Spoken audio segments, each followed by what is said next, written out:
Anaximandro es el segundo filósofo que nos presenta la orden después de Tales de Mileto. Y al ver Anaximandro cómo trataron a Tales de Mileto, que cuando él insinuó lo que era Dios, lo que era la energía universal, el nous, y que lo simbolizó con el agua, y que todos se burlaron, entonces él dijo, bueno, vamos a decirles la verdad, para que se den cuenta que lo que dijo Tales de Mileto fue metafórico. Es lo mismo, pero en una forma alegórica. Entonces él dijo, la causa, el origen de todo, es el arque. El arque es Dios.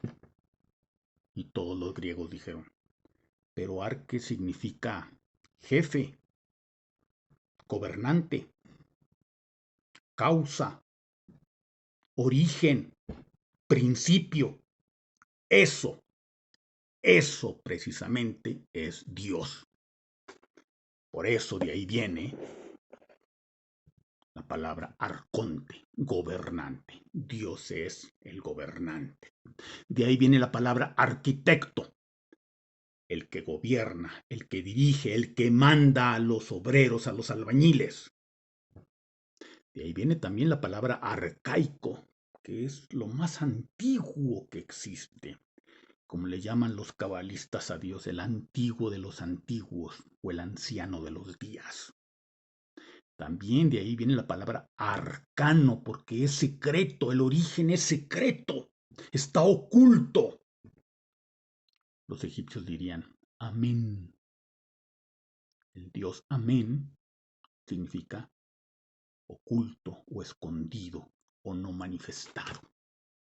El dios, la causa de todo. Arque.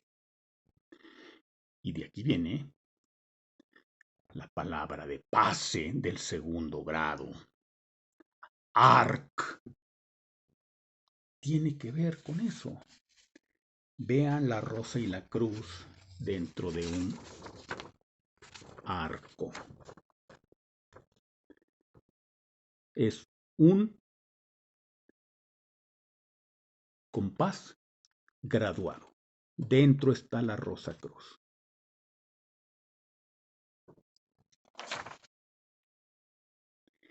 Y es el signo que el iniciado hace. Un compás con las manos. Y con los pies forman una escuadra. O el compás y el arco. Por eso, la masonería que fundó el rosacrucismo en el siglo XVII, la masonería inglesa, se llama también la masonería del arco real o del real arco. Allí el iniciado, junto con otros hermanos, lleva una piedra. Todos llevan una piedra cúbica, que es lo que les pidió su jefe. Y él lleva una piedra diferente. Entonces, cuando la recibe, el superior le dice, esta piedra no sirve. Y la desecha, la tira con otras piedras imperfectas. Y lo regaña, porque no llevaba su piedra cúbica. Recordemos, el profano está simbolizado por una piedra en bruta, pero el iniciado ya es una piedra cúbica para construir el edificio del progreso, de la civilización. Después se construye un arco que dice santidad al Señor. Pero falta una piedra especial. Y la empiezan todos a buscar. Y era la piedra que llevaba el iniciado, al que habían regañado. Y se menciona lo que dice el Evangelio. ¿Nunca leísteis en las Escrituras la piedra que desecharon los constructores o los albañiles? Cabeza de esquina es, y es cosa maravillosa a nuestros ojos. Y el que cayera sobre esta piedra será quebrantado, y sobre quien ella cayere le desmenuzará. Es la dovela. Se coloca la dovela en el centro, en la parte superior del arco, y le brinda fuerza y estabilidad. O sea, Boaz y Yajín. Es una piedra especial.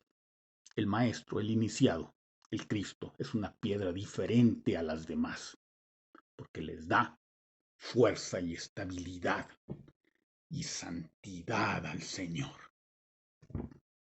Esto en una forma un tanto diferente se ve en el grado 13 del rito escocés y se critica al rito de York, pero la verdad es que el simbolismo es extraordinario. Ahí se habla de 9 arcos que están debajo del templo de Salomón, porque los iniciados trabajan sub rosa, debajo de la tierra, no en la superficie. La superficie es el culto profano. Por debajo está el arco con los nombres de Dios en cada uno de los arcos. En una ocasión le pregunté a mi maestro de cábala, que es frater, es martinista, es masón, es cabalista, y que está viviendo en Estados Unidos, el frater Rubén Islas Arredondo. ¿Cuál es la diferencia? ¿Cómo lo ves tú? Porque yo tenía otras opiniones acerca del rito de York. Me gusta más el rito escocés. Y me dijo, sí, tienes razón. Te lo voy a poner como si fuera una especie de una metáfora gastronómica. El rito de York es como si comieras un huevo cocido o un huevo tibio. El rito escocés es como si comieras unos huevos estrellados, con tocino, con frijoles refritos, con salsa roja. Muy sabroso. Es más sabroso. Ah, entonces es mejor el rito escocés. Dice, no, es mejor el rito de York, porque es más nutritivo, más sano, porque no se desvía, porque de ahí se puede pasar, después de los huevos refritos, a los huevos con machaca, a los huevos divorciados, a los huevos al albañil. Hay muchas variantes y se pierde la esencia porque es muy fácil desviarse. Y eso es lo que vemos que sucede con frecuencia en el rito escocés. Se estudian otras cosas que son ajenas a la masonería. En el rito inglés se estudia solo masonería y eso es lo que se ve y no otra cosa. Puede parecer un desayuno o un alimento soso, sí, pero es nutritivo. Y el otro se va desnaturalizando con el paso del tiempo, porque cada quien le va inventando, le va agregando cosas. Por eso la masonería escocesa se dedica ahora a la política. No era ese el objetivo original o primordial. Bueno, la verdad es que los Rosacruces han sido los causantes de todo esto, porque, bueno, en el siglo XVII fundaron la masonería inglesa. Después, en el siglo XIX, a principios del XIX, fundaron la masonería escocesa. Y había pique entre la inglesa y la escocesa. Pero la verdad es que el rito escocés antiguo y aceptado ni es escocés, ni es antiguo, ni fue aceptado en Escocia hasta 1846. Ya lo habíamos comentado esto. Después, los masones franceses fundaron el rito moderno de 7 grados. El más elevado es el grado Rosacruz. Siempre el rosacrucismo está ahí en la masonería. Pero el original es el rito inglés, el rito del real arco o del arco real. Ahí está la Rosacruz dentro del compás graduado. arco. Pero también tiene que ver con arca. Arc o arque, como decía Anaximandro, es el arca. Vean el arca. Vean el arca. Aquí es una flor de loto.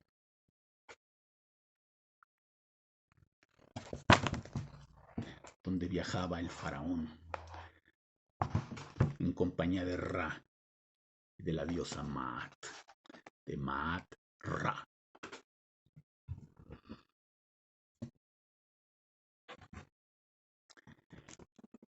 También es no solo el arca de Noé, es el arca de la alianza. Vean lo que es el arca de la alianza, es la Shequina. Y vean, ahí está la Rosa Cruz. El arca de la alianza es la Shequina.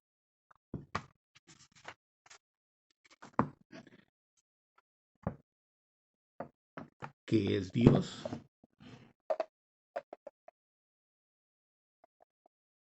El arca de la alianza.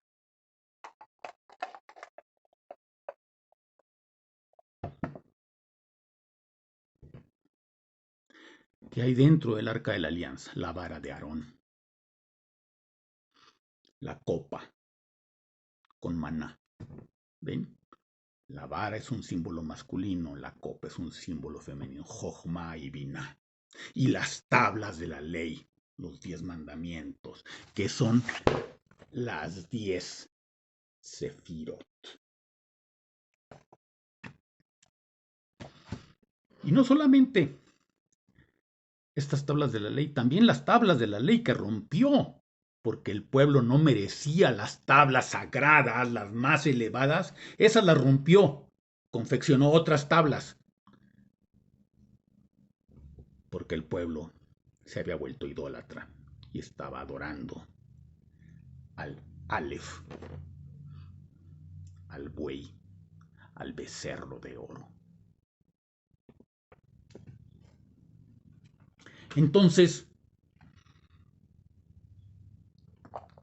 ¿qué es Dios? Es esto. Es la Shejiná. Por eso dice el texto sagrado que transportaban la Shejiná en el centro y al frente iban 3 tribus, a los lados otras 3, 3 de cada lado, y detrás iban las últimas 3. Y así cruzaron el desierto rumbo a la tierra prometida. Y cuando hicieron el templo del rey Salomón, el mar de bronce tenía forma de rosa y había 3 bueyes viendo hacia cada punto cardinal. ¿Qué es el arca? Dios. Ahí colocaban los egipcios también el arca de Ra. Entonces, es lo mismo. El Espíritu de Dios se movía sobre la faz de las aguas.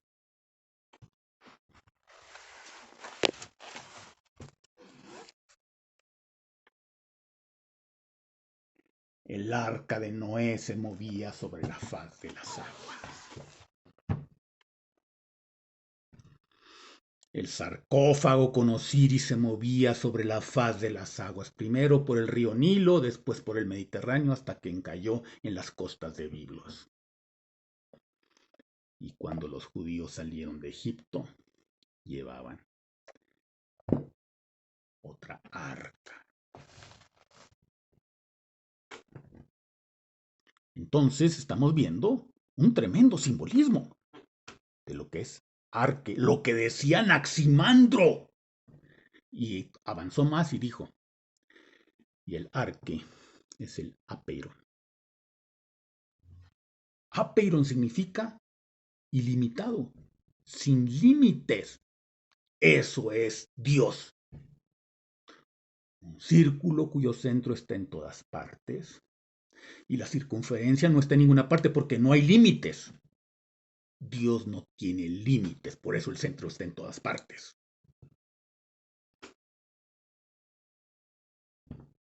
Imagino que por ahí estaba un judío y le dijo, oye, mis maestros dicen lo mismo. Ein Sof quiere decir sin límites, lo ilimitado. Ein, no o sin, Sof, límite. Apeiron es también a, sin, peirar, límite. Sí, así es. ¿Dónde estudiaste tú? Allá en la logia de Tebas. ¿Quién fue tu maestro? Rajotep, oh, también fue el mío. ¿Cómo no me acuerdo de ti? Estábamos en la misma clase. Sí, es que yo estaba atrás. Es que no te reconocí porque ahora usas barba. Oye, ustedes los judíos son muy cochinos, traen mucha ropa y siempre están sudando y huelen muy feo. Dice, sí, pero ustedes los griegos son como los de la logia Quetzalcóatl, muy metrosexuales, muy correctos, pero les hace agua la canoa, les hace agua el arca de Noé. Y ya se soltaron riendo y bueno, yo soy Rosacruz. Yo no soy así. Fratre y sorores, el apeiron es Ein Sof en el judaísmo. Es lo ilimitado. Eso es Dios. Todo surge de esa fuente ilimitada y todo retorna a ese apeiron. Decía Aristóteles, Anaximandro decía que el arque, que el apeiron era Dios. Y fue más allá todavía, Anaximandro, porque habló de la evolución. En la actualidad todo el mundo piensa que la evolución comenzó a partir de Darwin, que cuando hizo un viaje y llegó a las Islas Galápagos y allí vio las variantes de las especies, etcétera, etcétera, llegó a la conclusión de que las especies evolucionaban. Anaximandro fue el primero que habló de esto. Dijo que el hombre, que el ser humano, no había aparecido de buenas a primeras en la tierra, como se pretende en el judeocristianismo, por un Dios creador. No. Tuvo que haber comenzado en el agua, como decía Tales de Milet. Ahí comenzó la vida. Todo comenzó como pez. Fueron esas especies evolucionando y se convirtieron en batracios y luego en reptiles y en aves y mamíferos y finalmente apareció el ser humano. ¿Por qué? Porque no puede ser que un ser humano aparezca de repente. ¿Quién lo alimenta? ¿Quién lo cuida? Las especies inferiores sí son así, no necesitan grandes cuidados, pero las especies superiores necesitan que los estén atendiendo desde pequeños. Por eso el ser humano no pudo haber aparecido de buenas a primeras.